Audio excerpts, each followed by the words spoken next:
A racist judge tries to humiliate a black man in court, but what happens next leaves the entire courtroom speechless. He thought he was the joke, until he exposed the system with nothing but his mind. The entire courtroom went silent as the door creaked open.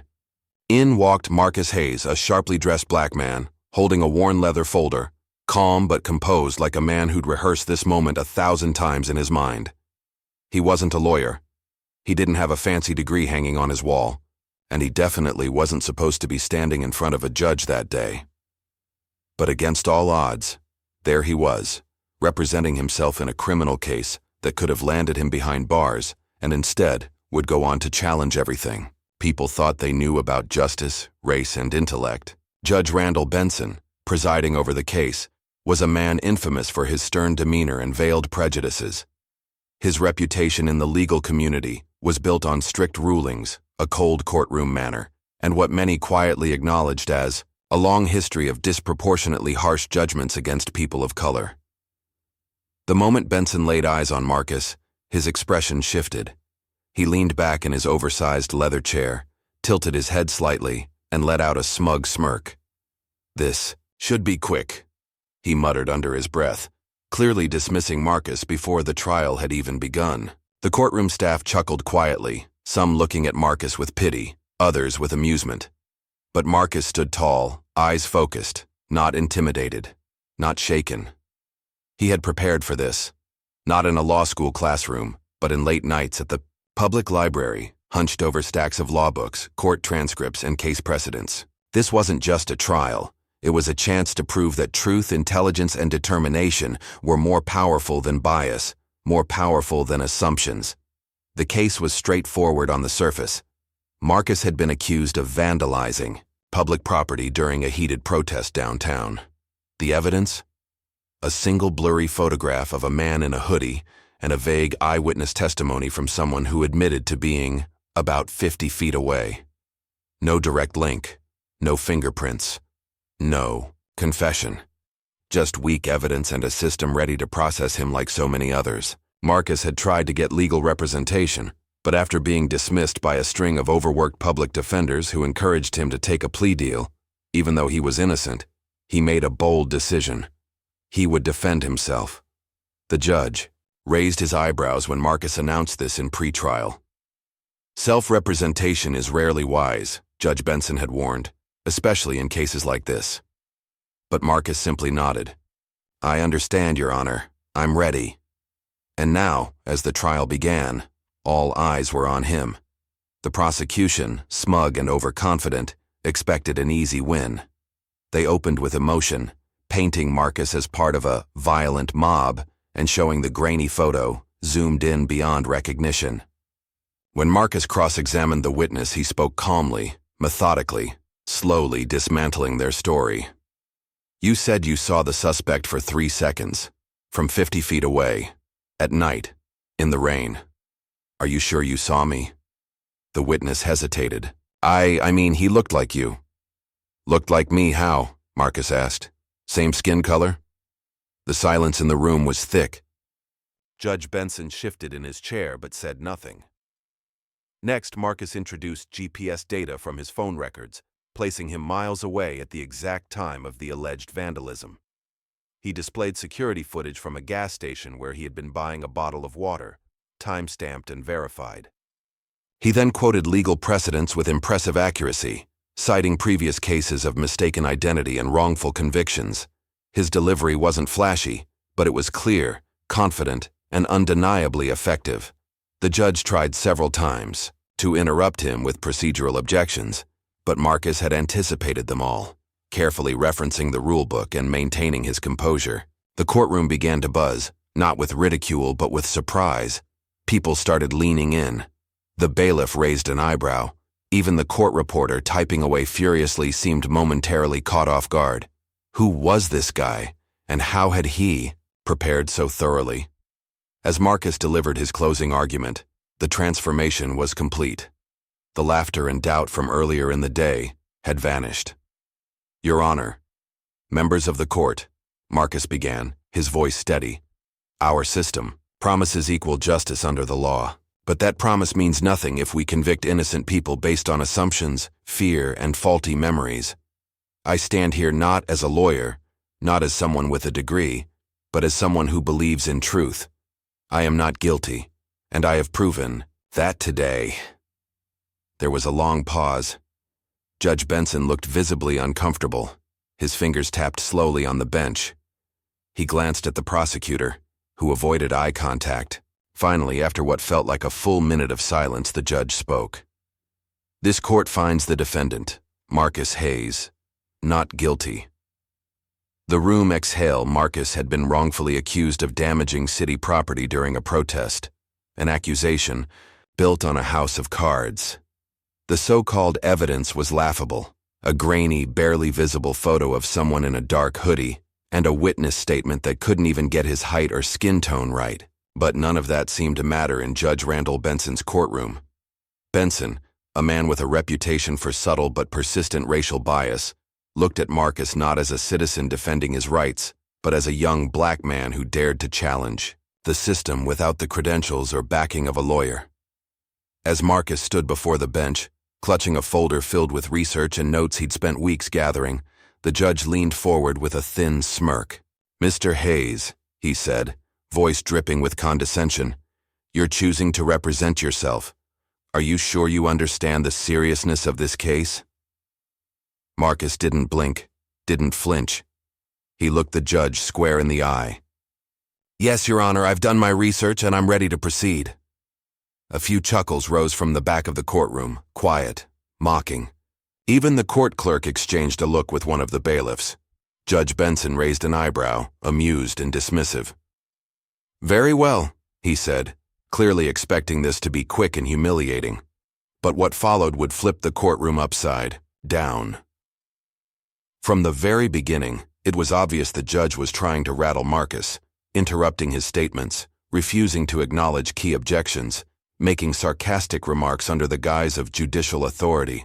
"I'd hate for you to waste the court's time," he said at one point, after Marcus asked for an evidentiary review. But Marcus didn't lose his cool. He spoke with measured clarity, referring to legal precedents, quoting state penal codes, from memory, and treating the courtroom like a chessboard where every move counted. He wasn't there to put on a show. He was there to defend his truth. And truth, once spoken clearly enough, becomes hard to ignore. During cross-examination, Marcus began to dismantle the prosecution's case piece by piece. He calmly asked the eyewitness to clarify how far away they were when the vandalism supposedly occurred. "About 40 or 50 feet, the witness admitted. "And it was night, wasn't it?"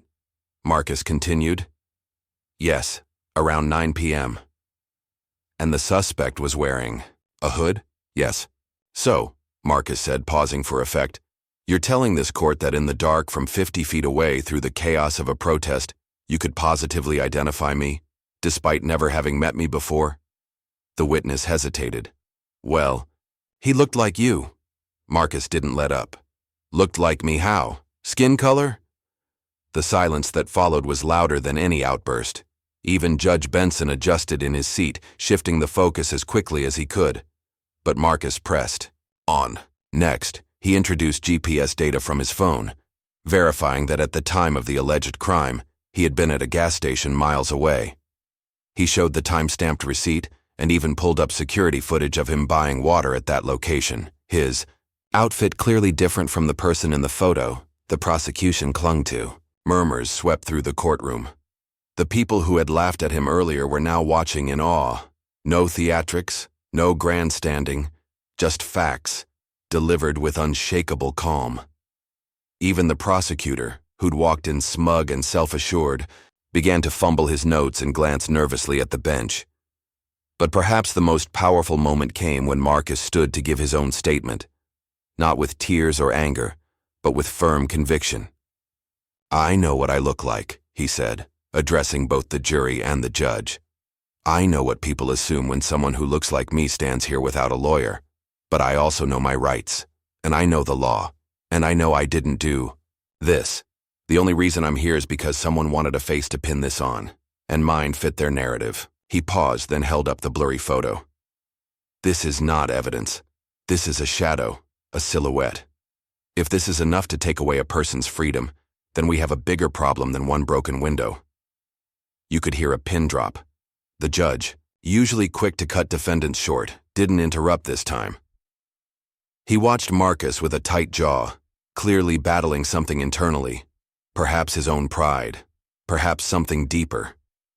When closing arguments came, the prosecution gave a half-hearted summary, still clinging to the shaky identification and photo, but the energy was gone. It was clear to everyone, Marcus had won the court of reason, and when the judge finally read the verdict, his voice was stiff, almost reluctant. This court finds the defendant Marcus Hayes not guilty. A wave of stunned silence swept over the room, followed by scattered claps that quickly grew into loud applause. For a brief second, Marcus allowed himself a smile, not of victory, but of relief, of justice reclaimed. Judge Benson looked down, then glanced at Marcus one last time. There was no smirk this time, only a tight nod, grudging respect, maybe even regret. But the story didn't end there. A week later, Marcus received an envelope in the mail. Inside was a handwritten note from Judge Benson himself. It read, "In all my years on the bench, I've never seen anyone command a courtroom the way you did. You reminded me what justice is supposed to look like. Thank you." Marcus kept that letter, not as a trophy, but as a reminder. Today, he works helping others like himself, wrongfully accused, underestimated, and overlooked. He went on to become a lawyer, not because he had to, but because he knew the power of knowledge when combined with courage. In a courtroom where he was meant to be silenced, Marcus found his voice and made sure the world heard it. During cross-examination, Marcus flipped the script in a way no one in that courtroom saw coming. What started as a quiet, dismissive trial had shifted into something electric, something undeniably powerful.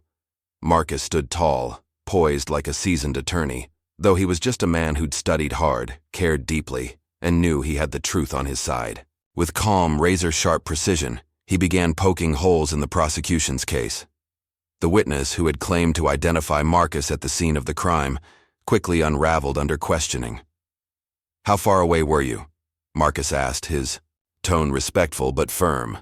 "About 40, maybe 50 feet, the witness replied, glancing nervously at the prosecutor. "At night?" Marcus continued. "Yes." "With rain?" "Yeah, light rain." Marcus walked slowly to the evidence screen. "So you're saying, through a crowd, at night, in the rain from 50 feet away, you could positively identify me even though I was wearing a hood?" The witness hesitated, swallowed hard. He looked like you." Marcus nodded, his voice calm but unrelenting. "Looked like me. That's the testimony we're using to put someone in jail?" The courtroom grew still. You could feel the tension stretch across the walls like an invisible wire. The prosecutor tried to object, but Judge Benson waved him off, perhaps curious, himself to see where this was going. Then Marcus did something that left even the most skeptical jaws ajar. He introduced GPS data from his phone provider, plotted minute by minute, showing his location at the exact time of the alleged vandalism. Not only was he not near the protest, he was miles away at a 24-hour gas station on the edge of town. He provided a time-stamped receipt and, incredibly, video footage from the gas station security camera showing him walking in, purchasing a bottle of water, and speaking to the clerk. It was crystal clear. No hoodie, no spray paint, just Marcus, quiet and composed, going about his night. But Marcus wasn't finished. He then began citing actual case law, relevant, on-point rulings from state and federal courts that not only supported his right to defend himself, but highlighted precedent after precedent where mistaken identity led to wrongful convictions. His language was clear and powerful, not overly technical but precise. "People assume you need a degree to understand the law," he said at one point, addressing the courtroom. "But the law belongs to all of us. It's written in public books. You just have to care enough to read it."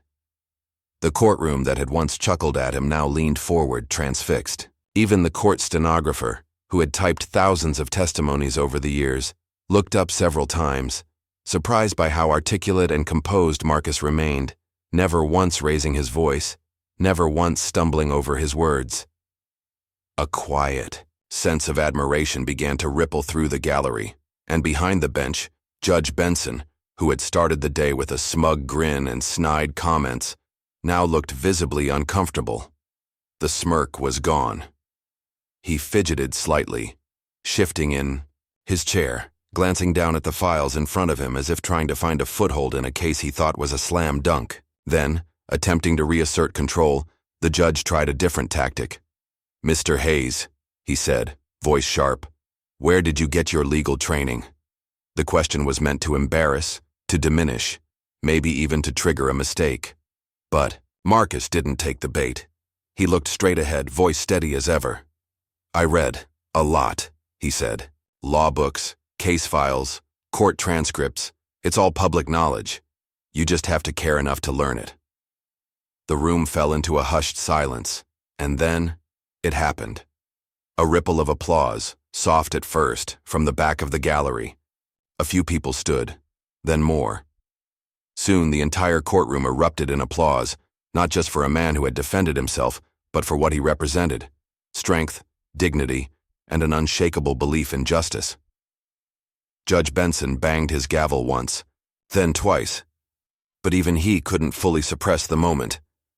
There was no going back. The system had underestimated Marcus Hayes from the beginning, judged him by his appearance, doubted him because he lacked formal education, dismissed him before he spoke a single word.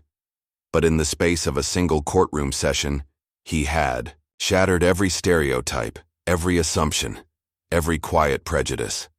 When the judge finally called for order and recessed the court before rendering his decision, there was no question in anyone's mind what the outcome would be. And when they reconvened later that afternoon, Judge Benson returned to the bench with a more subdued, almost reflective tone. "In light of the evidence presented," he said slowly, avoiding eye contact with Marcus, "and the testimony reviewed, the court finds the defendant not guilty." A wave of relief swept across the courtroom, followed by another burst of applause that Judge Benson no longer tried to stop. Marcus didn't cheer, didn't pump his fist. He simply nodded. One deep, respectful nod as if to say, "I told you I belonged here." As he packed up his folder and prepared to leave, the same people who once looked at him with doubt now looked at him with respect. Reporters approached him in the hallway, wanting quotes. A local law professor who had been watching the case approached him and offered to help sponsor his path through law school. But Marcus, still calm and grounded, just said, "Thank you, but right now, I just want to get home." He walked out of the courthouse into the fading afternoon sun. Not just a free man, but a symbol.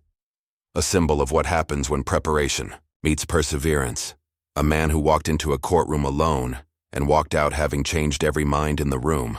As the trial neared its end, the air in the courtroom was thick with tension.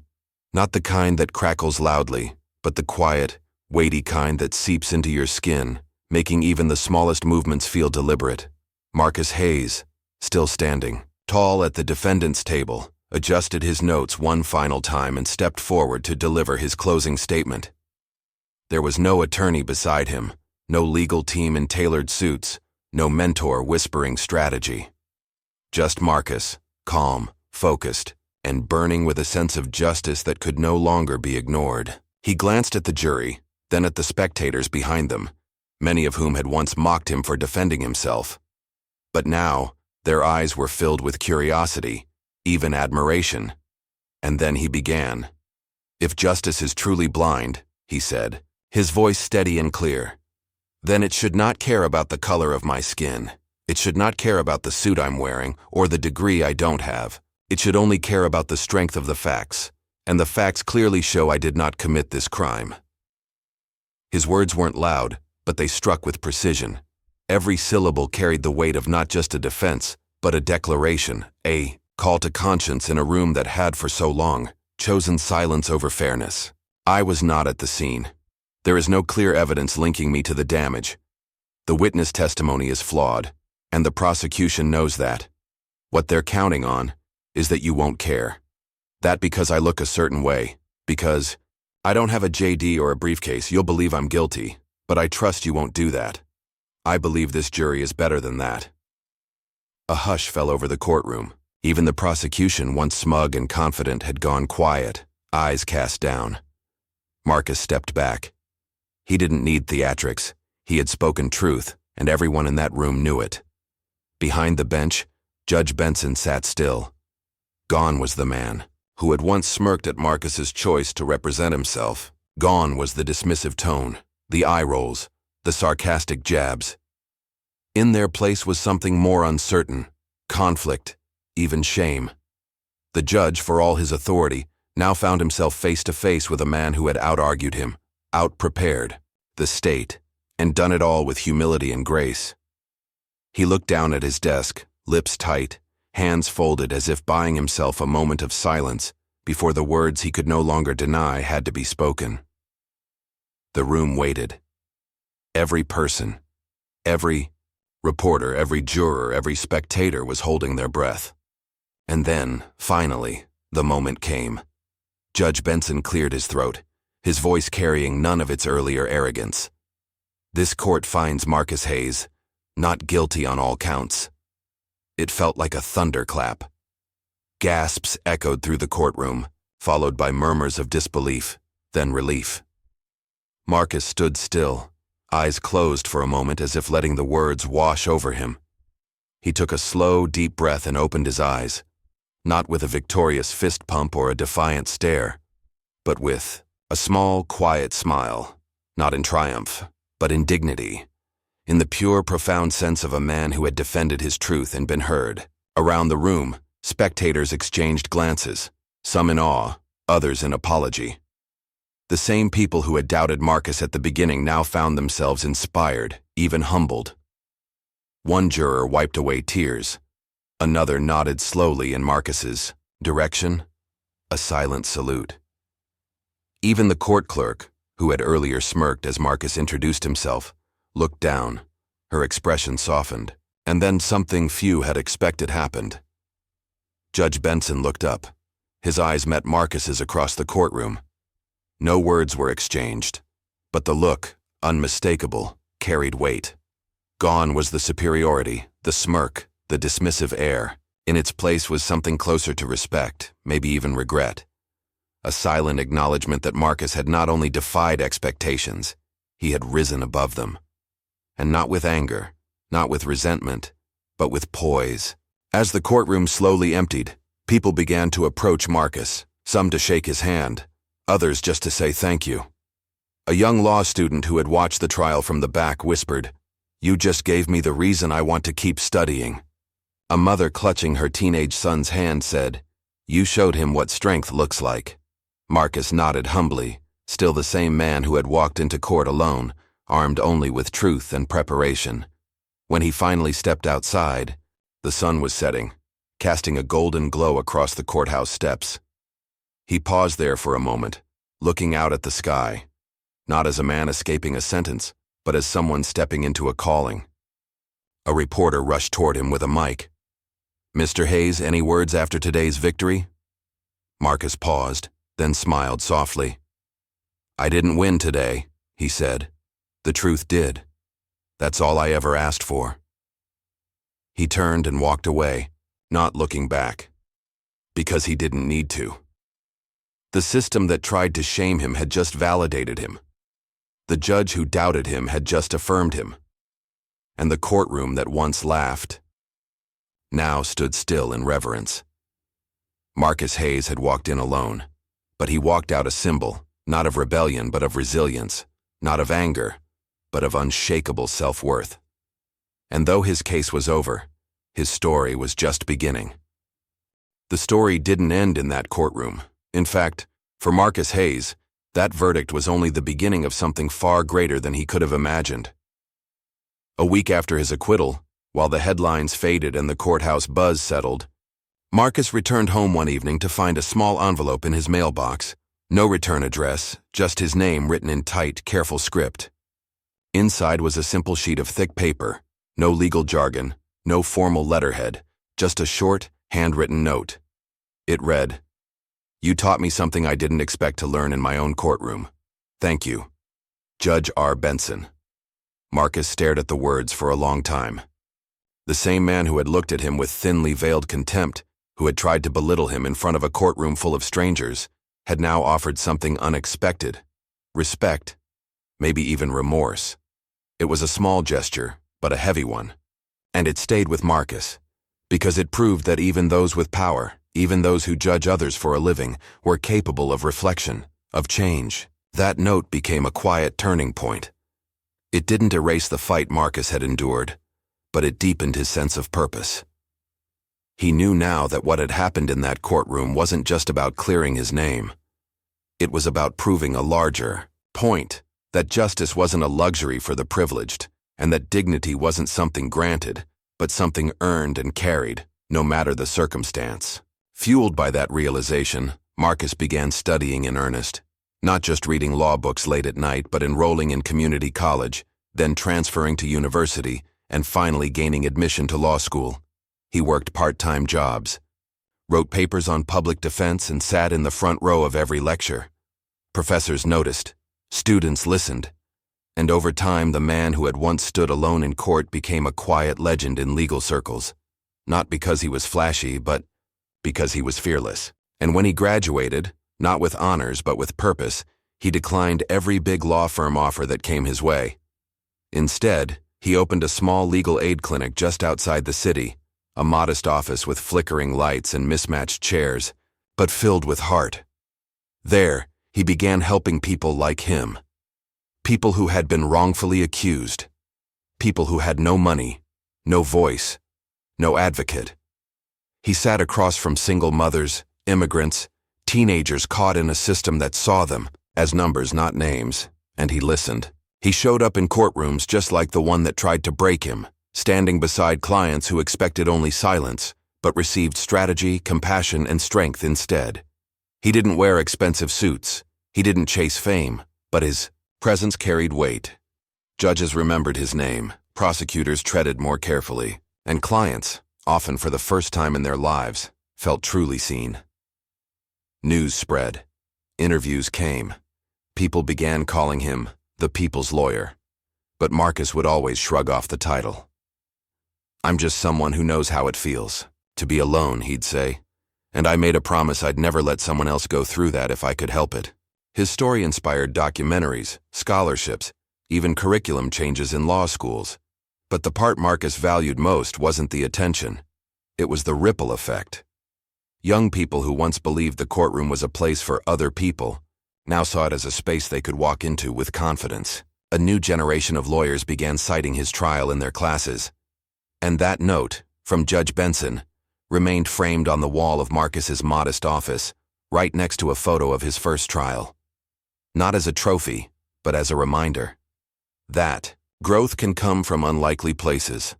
That minds can change. That justice, when met with courage and preparation, can still prevail. And so, in a world that expected Marcus Hayes to fail, he rose. Not with anger or revenge, but with brilliance, resilience, and a deeply rooted purpose. He became not just a defender of the innocent, but a symbol of what's possible when one man refuses to be defined by the worst assumptions of others. His journey didn't just rewrite his future, it lit the path for countless others behind him. Marcus's story is more than just a courtroom victory. It's a reminder that courage, preparation, and self-belief can shatter even the strongest stereotypes. In a world that often judges us before we speak, Marcus proved that quiet strength can echo louder than any gavel.